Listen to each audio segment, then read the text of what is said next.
Washington. The U.S. Air Force is going ahead with two long-planned flight tests of intercontinental ballistic missiles next month despite efforts to damp tensions over North Korea's nuclear ambitions and encourage fragile talks with South Korea.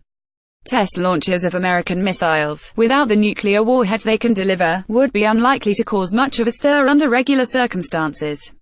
But they may prove sensitive coming the same month as the Winter Olympics, which are to be hosted by South Korea beginning February 9.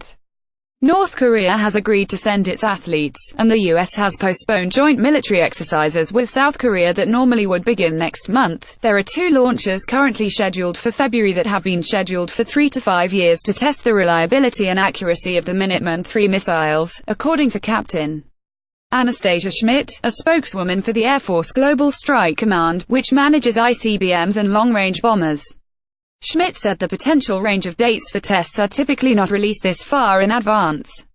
She referred more specific questions to Air Force Space Command, but her spokesman didn't provide a comment. North Korean leader Kim Jong-un, who has vowed to develop nuclear-armed ICBMs that can hit the U.S. mainland, began the new year boasting that he has a nuclear button on his desk. U.S. President Donald Trump countered on Twitter that his nuclear button was much bigger and more powerful. Trump has since encouraged the limited talks between the two Koreas, calling them a big start and saying it would be great for humanity if something beyond cooperation in the Winter Games resulted. U.S.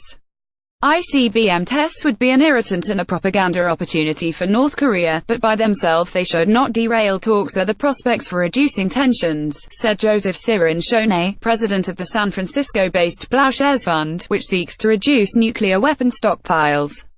The North Koreans care much more about the conventional military exercises on their border than ICBM tests. Last year, the U.S. conducted 4 reliability tests of the Minuteman III.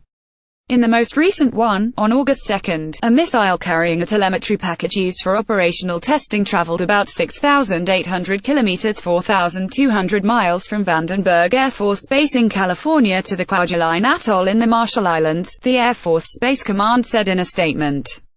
As many as 4 test launches are scheduled each fiscal year to determine and verify accuracy and reliability of the ICBM weapon system, the Strike Command said in a statement.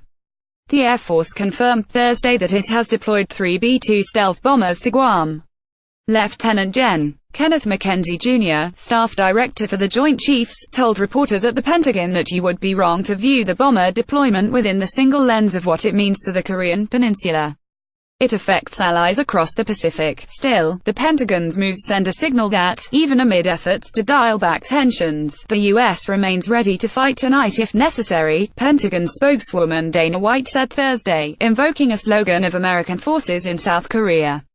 Although the U.S. should not provoke a crisis with North Korea, nor should it shut down its routine military activity for fear of offending North Korea, said Sumi Terry, a senior fellow at the Center for Strategic and International Studies and a former senior CIA analyst on Korean issues. It's hard to imagine any connection between these fully lawful, routine tests and the current crisis over North Korea.